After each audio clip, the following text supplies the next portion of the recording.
احساس نمی کنیم شرایط اجتماعی کشور ما میطلبه که یه مسئله نااصلی مسئله اصلی ما بشه؟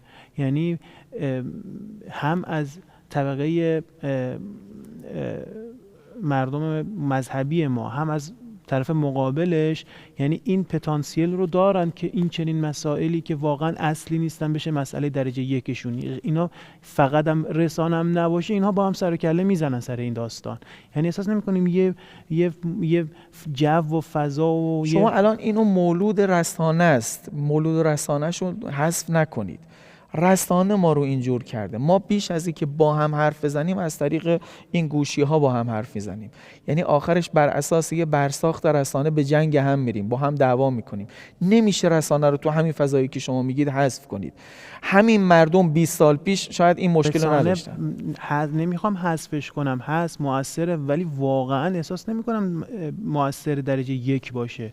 یعنی احساس میکنم فهم‌های ما، اون نظم فکری ما، اون نظام معرفتی ما، چه از طبقه مذهبی چه از طبقه مقابلش، اینها هستن که اینا جهت می‌دن اتفاقا میگه این رسانه‌های ما چه چیزی رو مسئله یک بکنن، چه چیزی رو مسئله دو بکنن.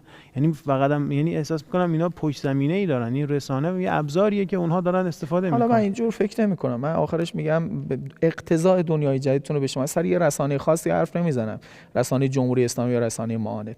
من میگم یه روزی عطاری یک چیزی بوده در عرض بقیه کاراتون.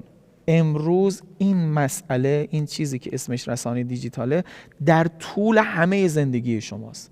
بازار از اینجا رد میشه، خرید و فروش از اینجا رد میشه، معلومات از اینجا رد میشه، حرف زدن با هم از اینجا رد میشه. این اتفاق جدید رو نمیشه ندید گرفت. مثلا کاری به بحث توطئه دشمن و دشمن الان میخوام بگم اقتضای ذاتی این عرصه جدید است که واقع رسانه واقع. حالا اگر رسانه از دست بالاتر مال کسی دیگه بود و حتی دست شما باشه، شما هم آخرش روایت خود تو رسانه میکنی، یعنی نقل میکنی.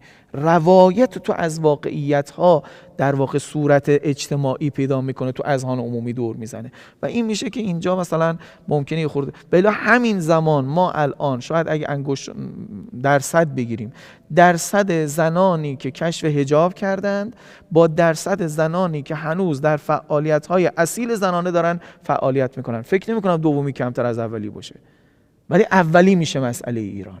توجه میکنید؟ خب یه اتفاق دیگه که میتونن طراحی بشه. من حتی میگم اون جایی که گله داریم، ما میخوایم بگیم چرا یک زنی که مثلا فرض کنید در بندرعباس، در جیرفت، در شهرهای دوردسته، در مناطق محرومه، از فلان حقوق اساسی محرومه، خب چرا اونو بلند نکنیم؟ اتفاقا اینجا الان تو صدا و سیمای جمهوری اسلامی داریم حرف میزنیم دیگه.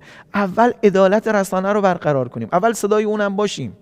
توی متن همین قانون رسانه ملی ماده 7 و 15 آمده که رسانه ملی باید صدای اکثریت ها باشه.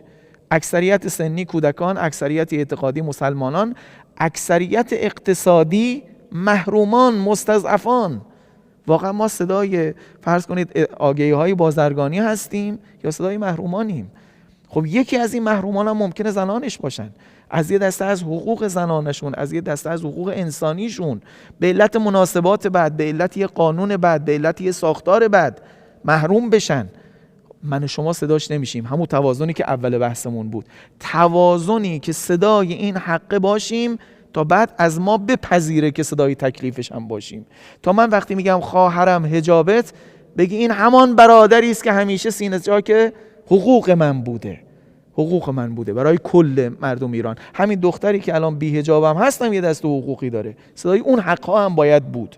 توجه میکنید؟ این توازنه خیلی میتونه گفتگوی اجتماعی و تأثیر اجتماعی رو فراهم بکنه.